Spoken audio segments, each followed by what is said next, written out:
Hey guys, in this video, I'm going to be doing a comparison between the New Balance Made in UK 576 and the New Balance 574. Both of these shoes are very similar, and that's because the 574 is actually based off of the original 576. I recently got my first ever pair of 576s, and I thought it would be cool to do a comparison between both models. The 576 was originally released in 1988 as a Made in UK model, and it's been made in the UK ever since. It was built to be an all-terrain training shoe and was built to withstand anything the runner threw at it. It eventually became a very popular model in both Europe and Japan due to it being both a stylish and comfortable shoe. The 574 was also released back in 1988, and it took the popular upper from the 576 and did a cost-cutting overhaul. It updated the materials, reduced the performance internals, and was produced in Asia instead of the UK. It was built to be a do-it-all shoe that was also budget-friendly,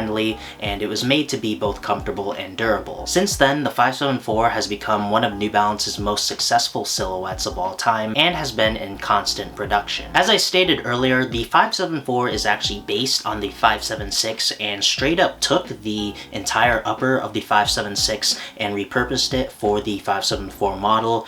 There really aren't too many differences I can point out or at least describe with words. As you can see in this little direct comparison, the shapes are definitely different, but all I can really do is show you both shoes side by side. I can't really describe them with words.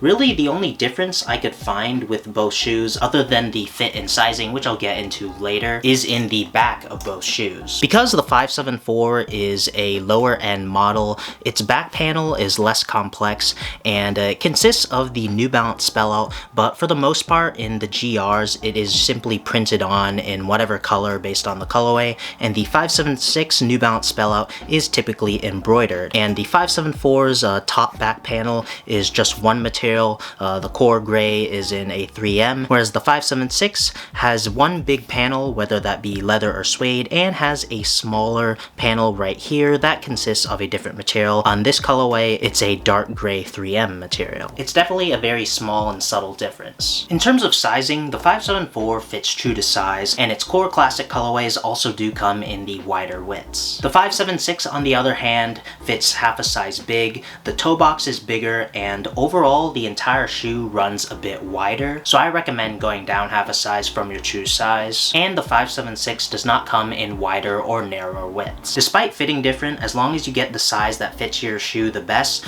both models in my opinion feel the same on feet. They both consist of end cap in the midsole, and the midsole shapes are relatively the same, as well as the outsole shape and traction pattern get the same comfort rating.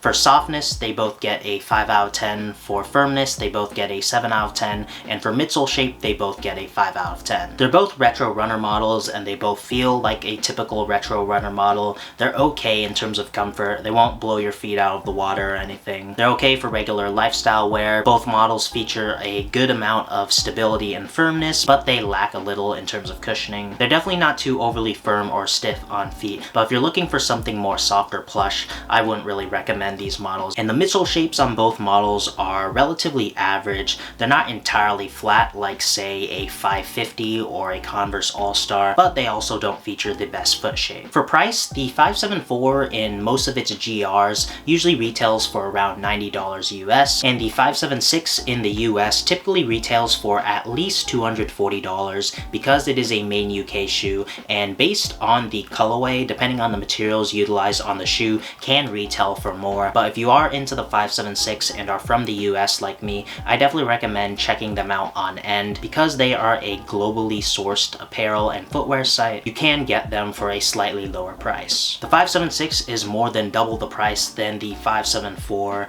and obviously the 576 is a lot more high quality than the 574. It's made in the UK, you're getting great cuts of suede and leather, as well as better craftsmanship. But for a $90 shoe, the 574 usually usually comes with great craftsmanship, and while the suedes utilized on the shoe aren't necessarily the softest, it's definitely a step above than typical Nike or Adidas GRs. If you can't afford the 576, the 574 definitely isn't a bad choice, especially for being less than half the price, and the 574 has some pretty solid GR colorways other than its core colorways. In terms of my pick between the two models, I can't fairly pick a shoe due to the insane price difference. Of course, I do favor the shoe that's higher quality. Of course, since the 576 is made in the UK, means that it's a lot higher quality than the 574, but as I said, that price difference makes sense, and for only $90, the 574 isn't really a bad choice, especially if you're on a budget